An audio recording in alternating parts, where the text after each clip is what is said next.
अस्सलामुअलैकुम वरहमतुल्लाहि वबरकातुहू। स्टूडेंट्स, मेरा नाम वर्दा गनी है और आप देख रहे हैं जगायो बेसिक टेक्नोलॉजी चैनल। बिस्मिल्लाहिर्रहमानिर्रहीम। शुरू करती हूँ अल्लाह के नाम से जो बड़ा मेहरबान नहायत रहम करने वाला है। वेलकम तमाम स्टूडेंट्स को जगायो बेसिक टेक्नोलॉजी चैनल की तरफ से। मैं Warda Ghani as a web developer, आपकी कंप्यूटर टीचर, आपकी वेब प्रोफेशनल। तो आज हमारा वेब डेवलपमेंट का लेक्चर नंबर 21 और सीएसएस का लेक्चर नंबर 8 है। तो इस लेक्चर में हम बात करेंगे बॉक्स मॉडल के मार्जिन की। लास्ट लेक्चर में हमने बॉक्स मॉडल की प्रॉपर्टीज़ के बारे में पढ़ा था, बॉक्स मॉडल क्या है उसके बारे में पढ़ा था। तो हमारी बॉक्स मॉडल की एक लास्ट प्रॉपर्टी रहती थी मार्जिन। आज हम उसको डिस्कस करेंगे कि मार्जिन्स क्या होते हैं। सबसे पहले तो हम ये देखते हैं कि मार्जिन्स क्यों यूज़ किए जाते हैं। ये प्रॉपर्टी मार्जिन बिल्कुल पैडिंग की तरह ही काम करती है, पर पैडिंग होता है एरिया जो बॉर्डर और कंटेंट के दरमियान में होता है, जबकि मार्जिन दो बॉक्स के बीच एरिया होता है। हम अपनी लास्ट टाइम वाली फाइल को ही ओपन कर लेते हैं। ये है हमारा index.html की फाइल, जिसमें हमने 3 बॉक्स को क्रिएट किया था। उनके अंदर हमने पैडिंग्स, बॉर्डर रेडियस के बारे में पढ़ा था। तो आज हम इसके ऊपर ही मार्जिन के बारे में पढ़ेंगे। ये आए हम इसके ब्राउज पर। तो ये देखें, जब हमने बात की थी पैडिंग की, तो पैडिंग थी कि कंटेंट और बॉर्डर के दरमियान के जो एरिया है उससे कहते हैं पैडिंग। तो हमारे ये जो डिव है, यहाँ पर हम इसे इंस्पेक्ट कर लेते हैं। जैसे हमने इसे इंस्पेक्ट किया तो आप देखेंगे कि हमारे कंटेंट और बॉर्डर के दरमियान में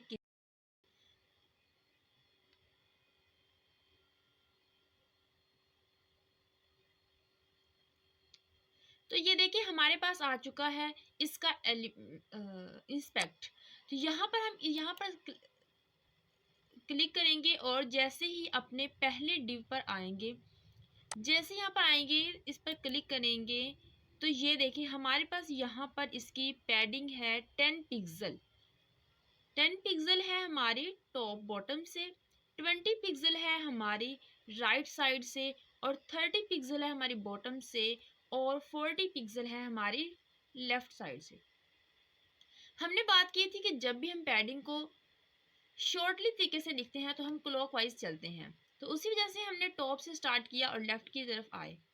टॉप पे हमारी यहाँ पर एक बार दोबारा क्लिक करती हूँ। ये देखिए यहाँ पर मैं क्लिक करती हूँ एक बार दोबारा, और अब आती हूँ अपने पहले बॉक्स पर। तो ये देखिए जैसे मैं इसके ऊपर लाई तो आप देख सकते हैं कि इसकी जो टॉप से मार्जिन है, बॉर्डर और कंटेंट के दरमियान में टॉप से मार्जिन है। हम आते हैं अपने बॉक्स मॉडल पर। ये देखें जैसे हमारे कंटेंट पर, तो हमारा जो ब्लू कलर का बॉक्स है वो है कंटेंट। तो ऊपर आए हम पैडिंग पर, तो ये देखें आपको नजर आ रहा होगा ग्रीन बॉक्स। ये जो ग्रीन बॉक्स आपको नजर आ रहा है ये है हमारी पैडिंग। तो यहाँ पर बॉक्स के ऊपर लिखा हुआ है कि टॉप से 10, राइट से 20 पिक्सल, और बॉटम से 30 पिक्सल, और लेफ्ट साइड से 40 पिक्सल। उसके ऊपर बॉर्डर, तो ये देखें बॉर्डर आ चुका है। बॉर्डर के ऊपर हमारी मार्जिन है जो कि अभी हमने सेट नहीं की, और बाय डिफॉल्ट वो मार्जिन लगी हुई हैं। तो आज हम मार्जिन को सेट करना सीखेंगे। तो इससे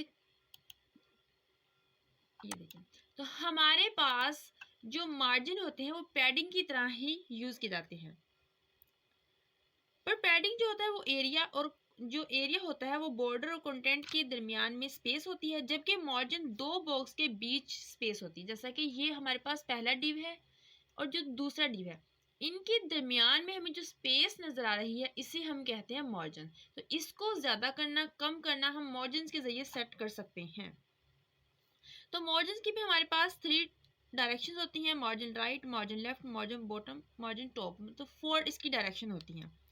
तो ये जो हमारे पास 3 बॉक्स अवेलेबल हैं, हर बॉक्स को एक मार्जिन देती हूँ।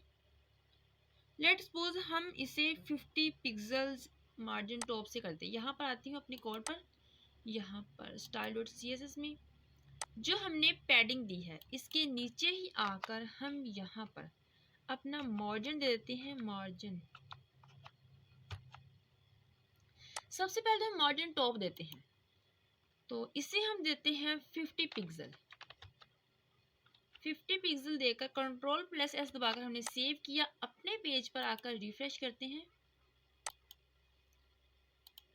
तो ये देखिए हमारे पास हर बॉक्स के दरमियान में काफ़ी स्पेस आ चुका है। तो इसे एक बार दोबारा इंस्पेक्ट करके देखते हैं। जैसे हमने इसे इंस्पेक्ट किया तो हमारे पास ये देखें, हम आते हैं अपने बॉक्स मॉडल की तरफ।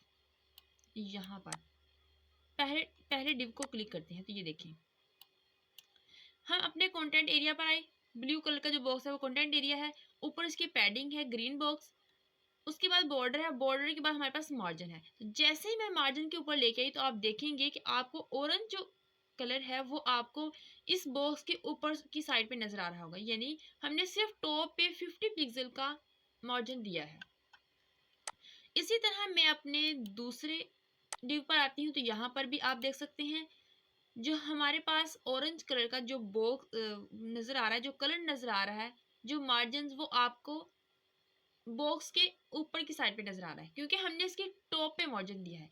इसी तरह हम यहाँ पर कोड पर आकर इसको राइट लेफ्ट से भी दे सकते हैं। तो मैं यहाँ पर लिखती हूँ मार्जिन लेफ्ट, यहाँ पर भी हम 50 पिक्सल ही दे देते हैं।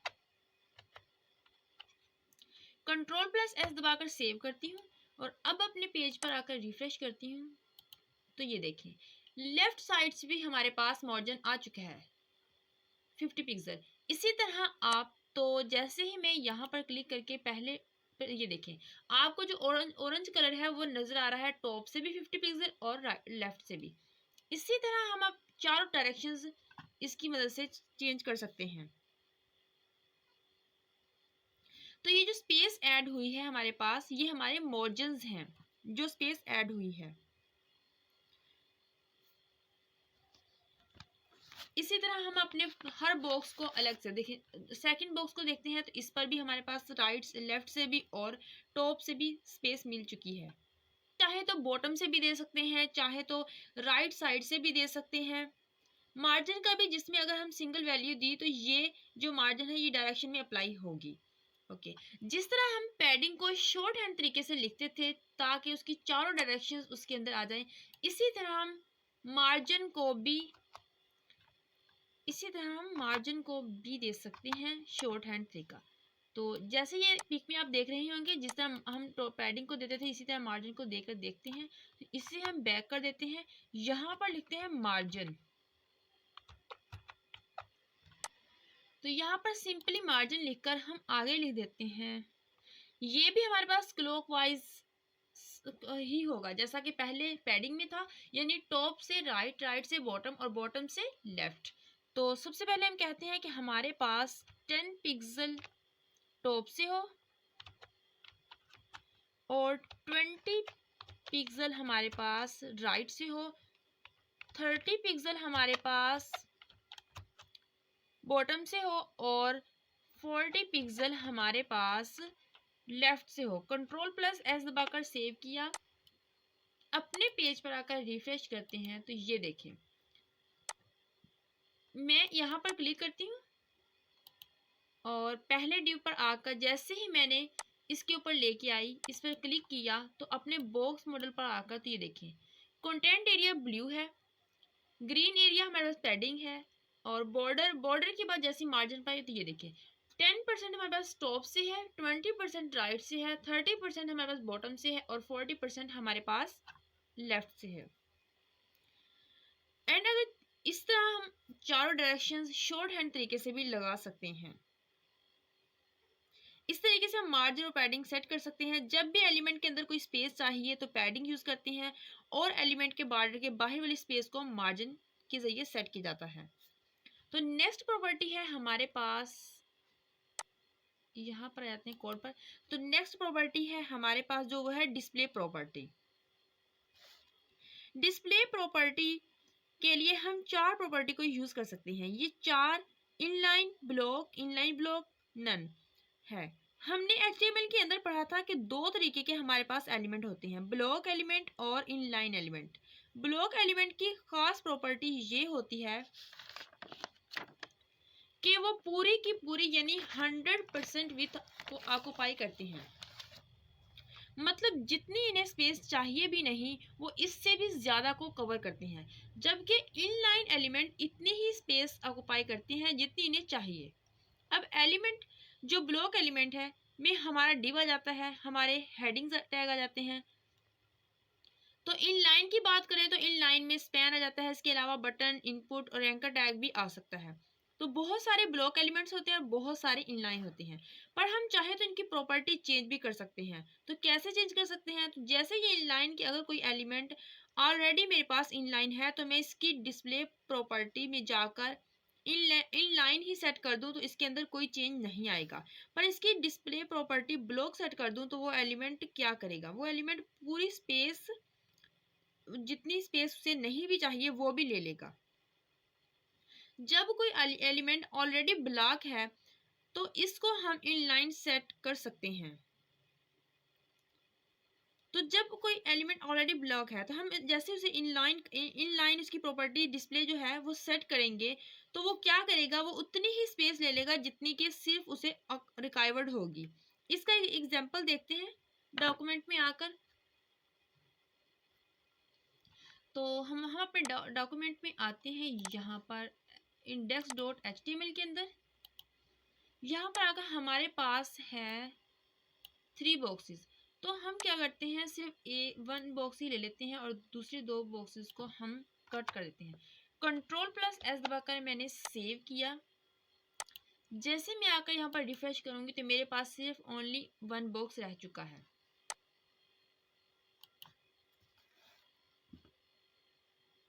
तो इसका हमने बैकग्राउंड भी दिया हुआ है, इसकी मार्जिन्स और पैडिंग सब कुछ दिया हुआ है। तो ये एक हमारे पास डिव आ गया। डिव के अंदर कंटेंट तो इतना ही है, बट इसी डिव के हम क्या करते हैं, इसकी पैडिंग्स और मार्जिन्स को ख़त्म कर देते हैं, क्योंकि अब तो हमें इनका कुछ भी कंसेप्ट नहीं चाहिए।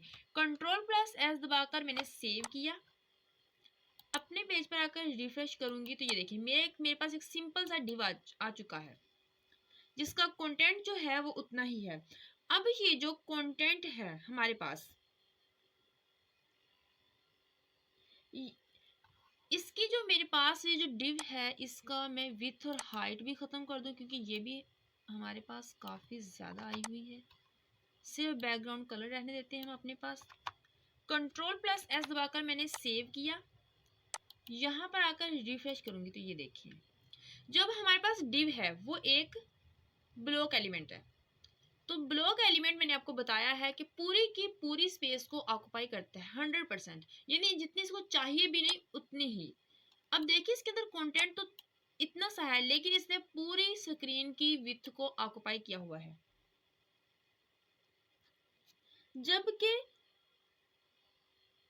इनलाइन प्रॉपर्टी के अंदर ऐसा नहीं होता। वो सिर्फ उतनी ही विड्थ को लेता है जितना कि उसके अंदर कंटेंट होता है। तो हम एक बटन ले लेते हैं यहाँ पर आकर, एग्जाम्पल के तौर पर अपने index.html के अंदर। तो यहाँ पर हम एक बटन क्रिएट करते हैं समझने के लिए कि हम जो कह रहे हैं वो क्या कह रहे हैं। बटन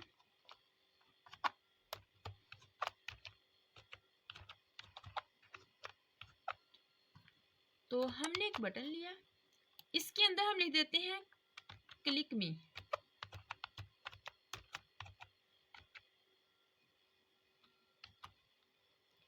Ctrl+S दबाकर मैंने सेव किया और अब अपने पेज पर आकर रिफ्रेश करती हूँ तो ये देखिए मेरे पास एक बटन आ चुका है। मैं जैसे यहाँ पर क्लिक करती हूँ एलिमेंट पर तो ये देखिए मेरे पास जो डिव है उसने पूरी की पूरी विड्थ को ऑक्युपाई किया है, लेकिन जो बटन है उसने ओनली अपनी उतनी ही जगह को घेरा है जितने की उसके अंदर कंटेंट लिखा हुआ है। तो जो बटन है वो मेरे पास इनलाइन एलिमेंट है और जो डिव है वो है block element.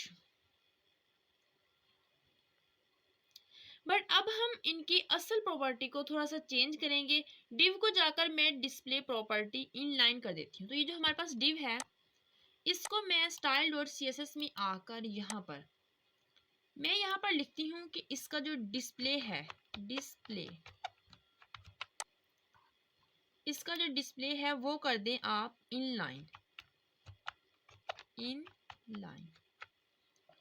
Control plus S दबाकर सेव करूंगी और अपने पेज पर आकर मैं रिफ्रेश करूंगी। तो ये देखें,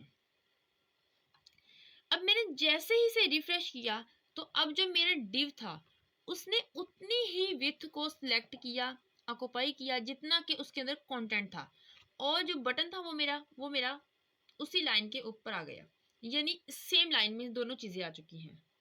जबकि ये पहले इसकी बाय डिफ़ॉल्ट डिव की प्रॉपर्टी डिस्प्ले जो थी वो ब्लॉक थी, लेकिन अब हमने इसे इनलाइन किया तो इसने सिर्फ उतनी ही विड्थ को कवर किया और क्लिक में जो बटन था हमारा वो ऊपर चला गया। जब ये ब्लॉक इसकी प्रॉपर्टी जब ब्लॉक थी तो इसने पूरी विड्थ को घेरा हुआ था, लेकिन अब इसने उस स्पेस को खाली छोड़ दिया तो उसकी जगह हमारा बटन आ चुका है। तो अब डिव इतनी ही जगह ले रहा है जितनी इसके लिए ज़रूरी है, और यही सिमिलर चीज़ हम बटन पर भी अप्लाई कर सकते हैं। बटन अभी एक इनलाइन एलिमेंट है और इसे ब्लॉक करेंगे तो ये सारी विड्थ ऑक्युपाई करेगा, यानी इसकी मार्जिन पूरी स्क्रीन पर नजर आएगा, और हमेशा एक ब्लॉक एलिमेंट पूरी स्क्रीन विड्थ ऑक्युपाई करेगा। अब हम क्या करने वाले हैं, हम अपने कोड के अंदर 3 बॉक्सेस क्रिएट करते हैं। यहाँ पर आकर हम अपने कोड के अंदर बटन को हटा देते हैं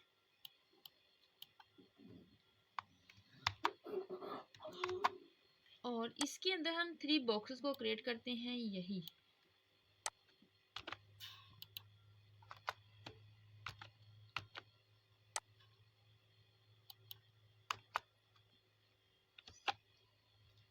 हम अपने 3 बॉक्सेस को क्रिएट कर लिया है।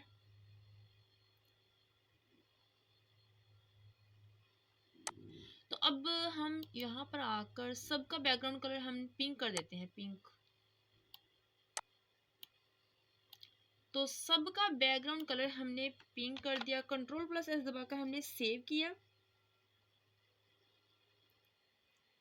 तो अब हमने ये कर दिया, तो यहाँ पर आते हैं, यहाँ पर आकर हम स्टाइल का जो टैग है वो इनलाइन स्टाइलिंग यूज़ करके हम इसका अलग अलग कलर भी दे सकते हैं। तो मैं ऐसे करती हूँ, यहाँ पर स्टाइल टैग का यूज़ इनलाइन स्टाइलिंग यूज़ करके मैं यहाँ पर इससे मुख्तलिफ कलर भी दे सकती हूँ। तो यहाँ पर मैं लिखती हूँ कि मुझे इसका बैकग्राउंड कलर जो है, बैकग्राउंड कलर मुझे इसका बैकग्राउंड कलर चाहिए पहले का रेड, और इससे यहाँ से कॉपी करके कंट्रोल प्लस सी, तो यहाँ पर भी ऐड कर देती हूँ, यहाँ पर भी ऐड कर देती हूँ। तो इसका जो रेड है इसे ख़त्म करके हम ब्लू कर लेते हैं, ब्लू, और इससे कर लेते हैं green, green. Control plus S दबाकर मैंने सेव किया और यहाँ पर आकर मैं इसे रिफ्रेश करूँगी। ओके, हमने पहले भी कुछ यहाँ पर ये देखें, ये जो इसकी ये किया हुआ है इसे ख़त्म कर देते हैं। इसकी विड्थ भी रख लेते हैं कुछ। इसकी हम कहते हैं कि हमें इसकी हाइट चाहिए, हमें इसकी हाइट चाहिए 200 पिक्सल, और इसकी विड्थ भी 200 पिक्सल ही ले लेते हैं, width 200 pixel. Control plus S दबाकर मैंने सेव किया। अपने पेज पर आकर रिफ्रेश करके देखती हूँ तो ये देखिए इसकी काफ़ी विड्थ हो चुकी है। हम यहाँ पर 100 कर लेते हैं क्योंकि हमें इतनी ज़्यादा नहीं चाहिए। कंट्रोल प्लस एस दबाकर मैंने सेव किया। अपने पेज पर आकर रिफ्रेश करूँगी तो ये देखिए हमारे पास 3 बॉक्सेस क्रिएट हो चुके हैं। अभी जो हमारे पास 3 बॉक्सेस क्रिएट हो चुके हैं,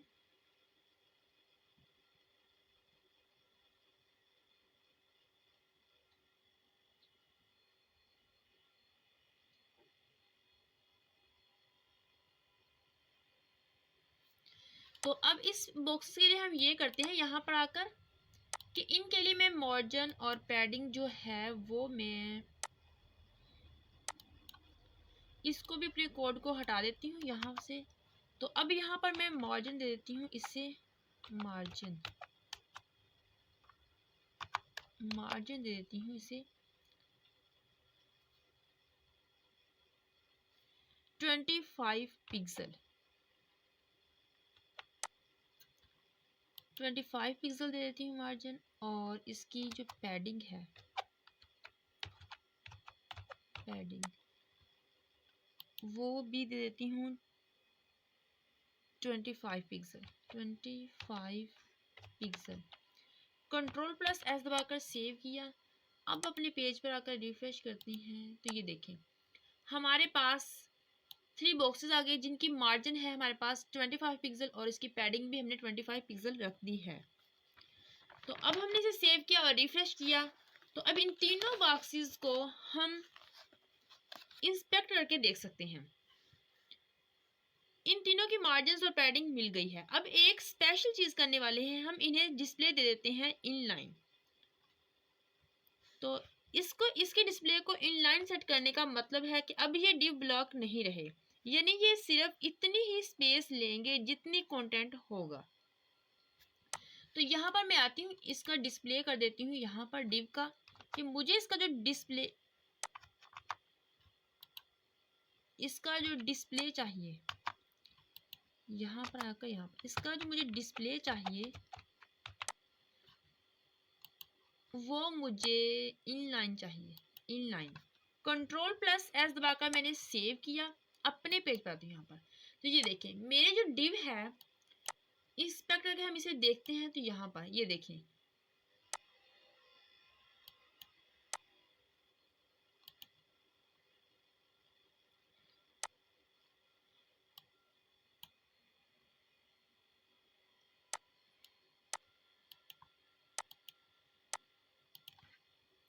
मैं अपने बॉक्स 1 पर आई तो ये देखें जैसे मैं इसके ऊपर आई अपने डिव पर तो इसने पूरी की पूरी स्क्रीन को ऑक्यूपाई किया है, यानी मेरे जो डिव हैं वो एक दूसरे के नीचे आए हैं, एक दूसरे के सामने नहीं आए, क्योंकि div already by default block है, इसकी प्रॉपर्टी जो है ब्लॉक है। मैंने अब डिस्प्ले में इसकी प्रॉपर्टी को इनलाइन सेट किया है। जैसे मैं अपने पेज पर रिफ्रेश करूंगी तो ये देखें जो मेरे पेज है उसके ऊपर मेरे जो 3 बॉक्सेस हैं वो आमने सामने आ चुके हैं, क्योंकि अब उन्होंने सिर्फ उतनी ही स्पेस को कवर किया है जितनी कि उसे उन्हें रिक्वायर्ड है। इसीलिए अब मेरे 3 के 3 बॉक्सेस जो हैं 3 के 3 बॉक्सेस वो एक ही लाइन में आ चुके हैं। अब इनकी मार्जिन राइट और लेफ्ट जबकि टॉप और बॉटम से नहीं है। तो अब हम एक हेडिंग ऐड करते हैं यहाँ पर index.html के अंदर आकर मैं इनके बॉक्सेस के ऊपर एक हेडिंग ऐड कर लेती हूँ।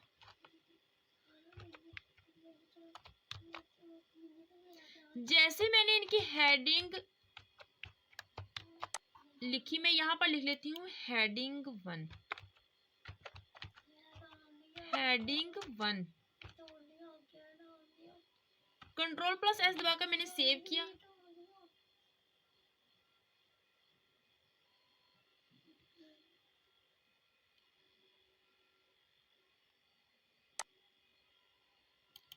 अपने पेज पर आकर मैंने रिफ्रेश किया तो ये देखिए मेरे पास एक हेडिंग आ चुकी है हेडिंग 1।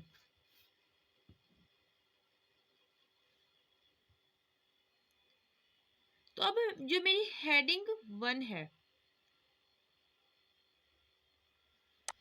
तो अब ये देखें ये जो मैंने हेडिंग 1 लगाई तो अब हम अपने बॉक्सेस को एनालाइज करते हैं। तो आप देखेंगे कि जो हमारे बॉक्सेस हैं इनके जो मार्जिन है सिर्फ राइट और लेफ्ट से हैं, यानी हमारे मार्जिन टॉप और बॉटम से सेट नहीं हुआ। यही डिफरेंट है जब हम डिस्प्ले इनलाइन कर देते हैं, क्योंकि डिस्प्ले इनलाइन करने के बाद हमारी मार्जिन टॉप और बॉटम से सेट नहीं होती है। तो मार्जिन को हम टॉप और बॉटम से सेट करने के लिए हम एक और प्रॉपर्टी का इस्तेमाल करते हैं जिसका नाम है इनलाइन ब्लॉक। तो इनलाइन ब्लॉक एलिमेंट कहने का मतलब है कि हमारी प्रॉपर्टीज यानी हमारा जो बिहेवियर होगा वो एलिमेंट के लिए हमेशा इनलाइन ही होगा, बट इससे इनलाइन एलिमेंट के लिए सारी की सारी मार्जिन और पैडिंग्स प्रॉपर्टी को सेट कर पाएंगी। साथ के साथ हम इसे ये भी देखेंगे कि अब इस बॉक्स का जो कंटेंट एरिया है वो इतना ही होगा जितना कंटेंट होगा, तो जिसको हम डिस्प्ले इनलाइन किया हो इसकी मार्जिन टॉप और बॉटम से सेट नहीं कर सकते। बट जैसे एक नई प्रॉपर्टी है इनलाइन ब्लॉक एलिमेंट बना देंगे, वैसे ही क्या होगा, सारी की सारी प्रॉपर्टी अप्लाई होंगी। ये देखिए, तो मैं अपने यहाँ पर आकर जैसे ही क्लिक करूँगी, ये देखिए, तो इसका जो हमारे पास ऑरेंज कलर नजर आ रहा है इस बॉक्स का, वो हमें राइट से और लेफ्ट से नजर आ रहा है, ना कि टॉप और बॉटम से।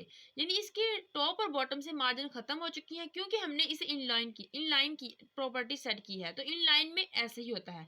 लेकिन जब हम चाहते हैं कि हमें इसका मार्जिन टॉप और बॉटम से भी, राइट और लेफ्ट से भी नजर आए, तो इसके लिए हमारे पास एक प्रॉपर्टी है इनलाइन ब्लॉक, वो हम यूज करते हैं।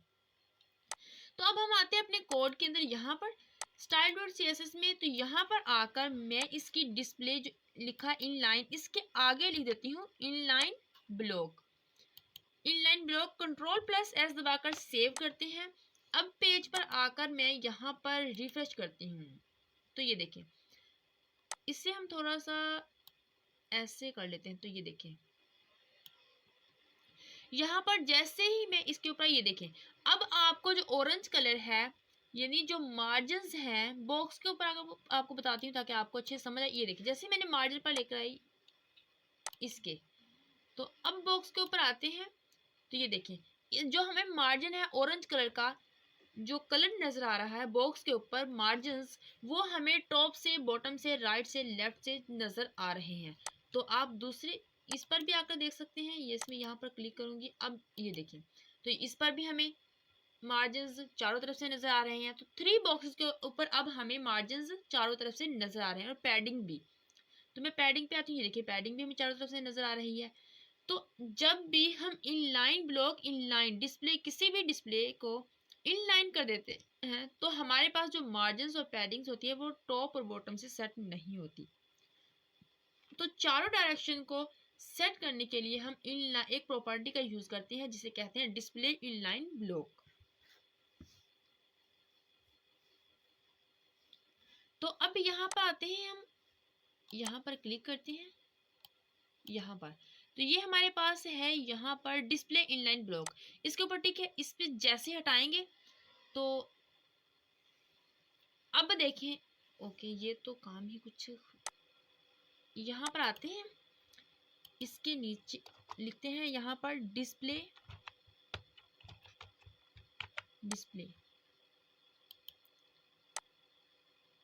इनलाइन।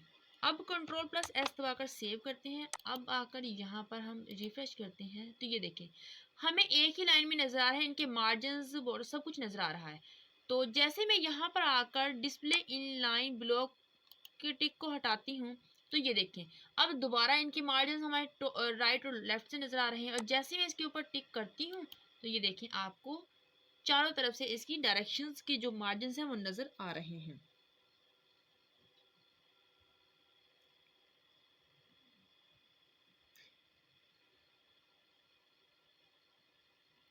तो अब हमारे पास डिस्प्ले प्रॉपर्टीज, तो अब हमारे पास नेक्स्ट प्रॉपर्टी है डिस्प्ले नन। तो डिस्प्ले नन का क्या मतलब है? डिस्प्ले नन वहां पर बेस्ट होता है जहां पर हम HTML के अंदर कोई एलिमेंट लिखा है और हम उसे रिमूव करना चाहते हैं।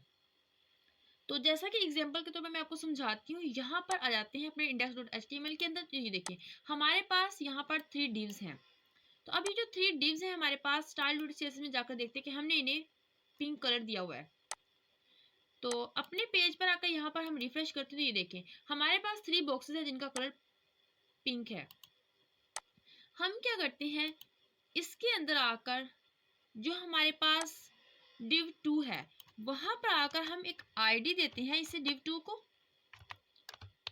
जैसे हमने div 2 को ID दे देते हैं box 2, Ctrl+S दबाकर हमने सेव किया इस पेज को, और style.css के अंदर आकर यहाँ पर मैं इसको स्पेशल से अलग से कुछ, इसका हम हम इसे कुछ प्रॉपर्टी सेट करते हैं। तो ये हमारा था बॉक्स 2। यहाँ पर आकर मैं लिखती हूँ कि मुझे इसका जो डिस्प्ले है, मुझे इस बॉक्स का जो डिस्प्ले है,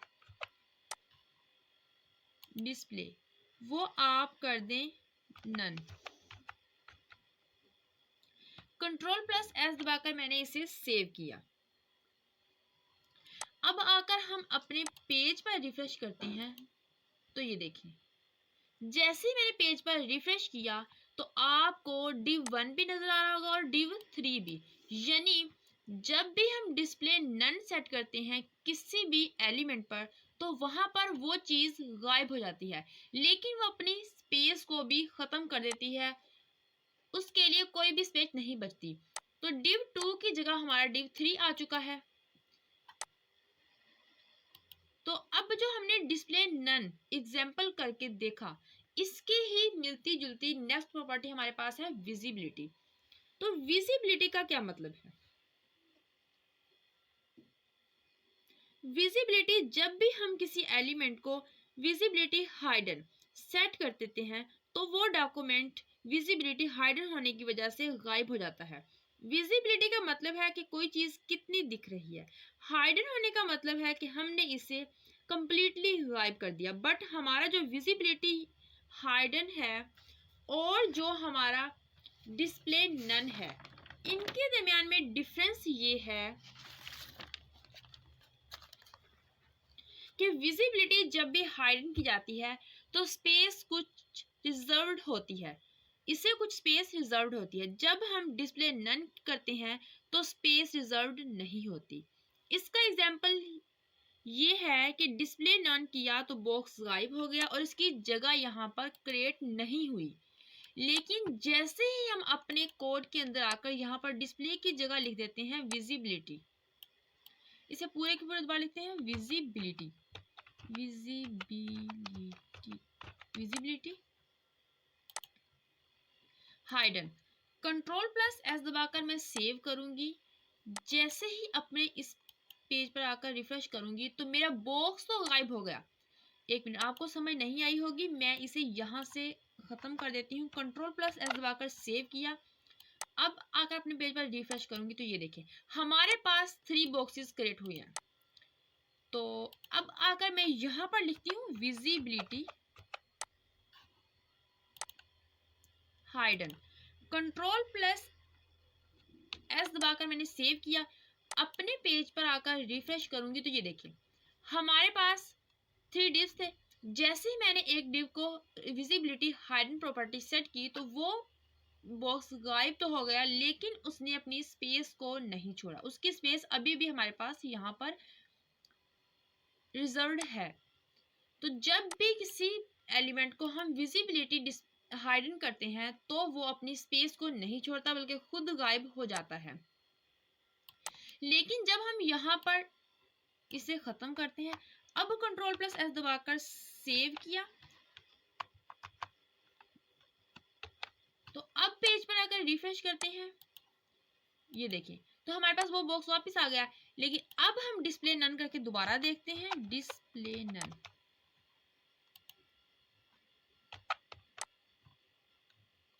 कंट्रोल प्लस एस दबाकर सेव किया। अब पेज पर रिफ्रेश करते हैं तो ये देखिए अब वो बॉक्स तो हमारे पास 2 गायब हो गया, लेकिन उसने अपनी जगह को रिजर्व नहीं किया। ये देखिए div 1 है और ये हमारे पास div 3 है। तो विजिबिलिटी हाइडन और डिस्प्ले नन में हमारे पास ये फर्क है। नेक्स्ट हम पढ़ने वाले हैं अल्फा चैनल के बारे में। तो थोड़ा सा हम RGB के बारे में पढ़ेंगे। RGB के बारे में जब हमने RGB के बारे में पढ़ा था तो इसमें हमने कलर के बारे में पढ़ा था। अब हम पढ़ने वाले हैं RGBA के बारे में। इसमें RGB वाला पार्ट तो सेम ही रहता है। तो A से एक और पैरामीटर हमारे पास आ जाता है which is my alpha part. Alpha channel क्या करता है? अल्फा चैनल का मतलब होता है कि ये ओपेसिटी डिसाइड करता है। ओपेसिटी कहने का मतलब है कोई भी कलर कितना ज़्यादा डार्क नज़र आ रहा है और कितना लाइट। जैसे हमने रेड की वैल्यू सेट करनी होती थी तो इसकी वैल्यू हम 0 से 255 के दरमियान अंडर रखते थे, वैसे ही हम अल्फ़ा की वैल्यू सेट करते हैं तो वो 0 से 1 के बीच रह जाती है। मतलब वो 0 भी हो सकती है, 0.5, 0.25, 0.50, 0.75 और 1 भी हो सकती है। यानी 0 और 1 के दरमियान आने वाली हर वैल्यू, अगर हम कलर को कम्प्लीटली नहीं दिखाना चाहते तो ओपेसिटी 0 रख देंगे, अगर हम दिखाना चाहते हैं तो कम्प्लीटली तो ओपेसिटी 1 रख देते हैं। जैसे एग्जाम्पल के तौर पर मैं आपको समझाती हूँ। हम लिखते हैं यहाँ पर अपने कोड के अंदर, यहाँ पर तो हम ऐसे करते हैं कि हमारे पास टू बॉक्स जो है इसके अंदर हम आते हैं, यहाँ पर लिखते हैं कि RGBA, RGB हम लिख दिया। अब हम इसके नहीं, हमें यहाँ पर बताना था कि हमारा बैकग्राउंड कलर हो इसका, हमारे इस बॉक्स का बैकग्राउंड कलर हो RGB, इसका RGBA। तो अब हमने इसकी प्रॉपर्टी देनी है, इसके अंदर हमें रेड चाहिए प्रॉपर कंप्लीट, तो हम लिखेंगे 255। उसके बाद हमें ग्रीन नहीं चाहिए तो हम लिखेंगे 0, हमें ब्लू भी नहीं चाहिए तो हम लिखेंगे 0। अब हमने लिखना है ओपेसिटी के बारे में, तो अब हम यहाँ पर लिखेंगे कि हमें इसकी जो ओपेसिटी है वो 0 चाहिए। Ctrl+S दबाकर सेव करेंगे, अपने पेज पर आकर रिफ्रेश करेंगे। हमने यहाँ पर इसे डिस्प्ले नन किया हुआ, इस वजह से वो नज़र नहीं आ रहा। Ctrl+S दबाकर सेव करते हैं और अब आकर पेज पर रिफ्रेश करते हैं तो ये देखें, अब हमारे पास जो पेज है यानी जो बॉक्स है div 2 उसका कलर ख़त्म हो चुका है। यानी हमने इसकी ओपेसिटी है 0 सेट कर दी, हमने कहा कि उसकी ओपेसिटी यानी वो नज़र ही ना आए। तो यहाँ पर 0 की जगह हम लिखते हैं 0.5।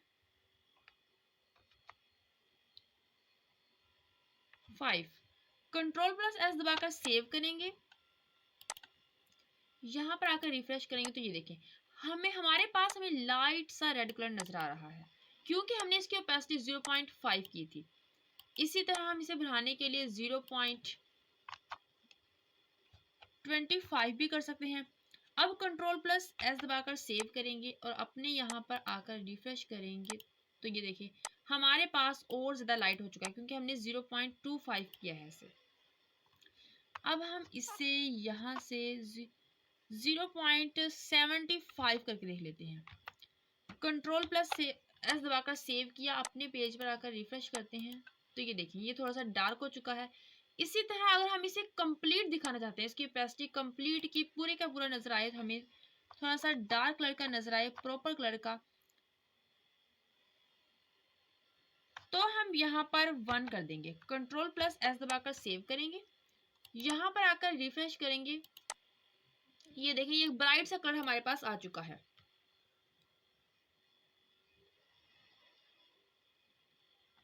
उम्मीद है आपको मेरा ये लेक्चर अच्छे से समझ आया होगा और आपको हर बात अच्छे से समझ आई होगी। मैं आपको दोबारा कह रही हूँ, अगर आपको मेरी कोई भी बात समझ नहीं आती, मेरी किसी भी लेक्चर की समझ नहीं आती, कहीं से समझ नहीं आ रही, तो आप मुझे बताया करें कि मैम आपने ये चीज़ छोड़ी है, आपने ये चीज़ समझाई नहीं है, हमें यहाँ पर नहीं समझ आई, आप हमें यहाँ पर समझाएं तो मैं आपको दोबारा से समझा सकती हूँ। तो जिन स्टूडेंट्स ने मेरे चैनल को सब्सक्राइब नहीं किया, मेरे चैनल को सब्सक्राइब कर लीजिए और साथ में लगे बेल आइकन को दबाना ना भूलें ताकि मेरी आने वाली हर नई वीडियो सबसे पहले आप तक पहुंच सके। शुक्रिया, वस्सलाम।